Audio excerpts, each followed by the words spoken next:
There's many ways that 3D art can become human.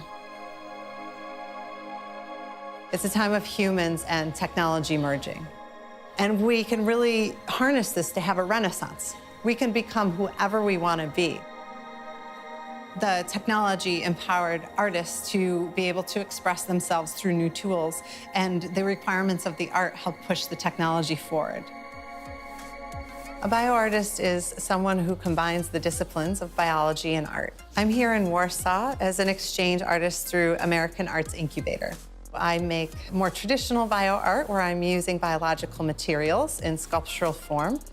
I also make wearables and do performances where I'm trying to show internal experiences in visual ways. I've always been interested in the body and also the human condition as well. I was born with a life-threatening birth defect where I was missing skin on my head. When we get sick, when we get old, when we see people pass away, we start to see the limitations of the body. For myself, I had many failed experimental surgeries until one worked when I was a teenager. But it took me going through all these different tests and processes to find one that actually worked and healed my body. So from a very young age, I've always been interested in healing and enhancing the body. And how do we find freedom within constraints? When I'm looking at digital manufacturing technologies, I'm really interested in learning from nature and how nature creates. Nature manufactures in many different ways, and two of the very common ways to make 3D objects are additive and subtractive.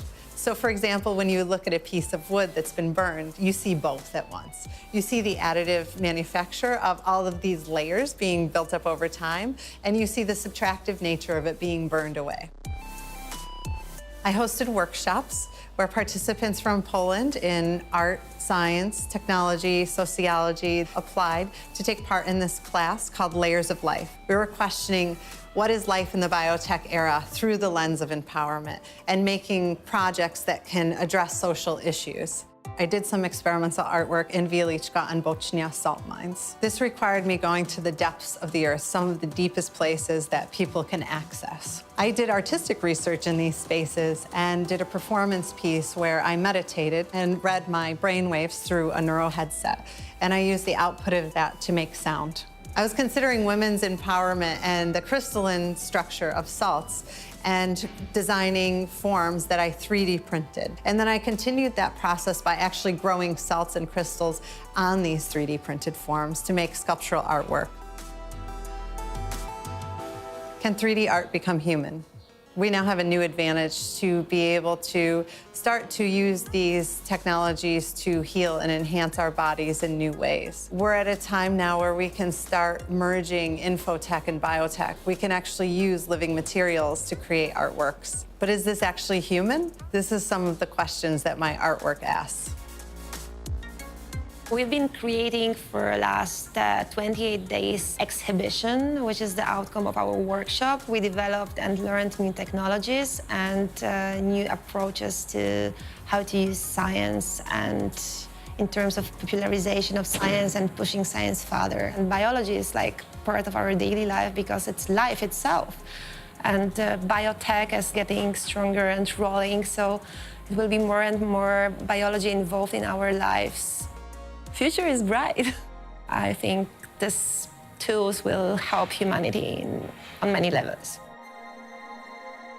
To me, art and science are not separated. When we look at the earth and how the earth forms and creates, the earth doesn't say this is art or this is science. It's really our perspective of how we classify it. To me, the body is the greatest piece of art and design work ever made. I grew up in the home of IBM, and they told us these stories about when we were older, that the technology would be able to do things for us, solve a lot of the world's problems, and we would be able to relax and live lives of leisure. And in some ways, we got that right. But in many ways, we didn't hit that mark. And this is where I think it's really important to look at how we want to employ our technology to empower us as individuals and as humanity. Hyundai Motor, connecting art and technology.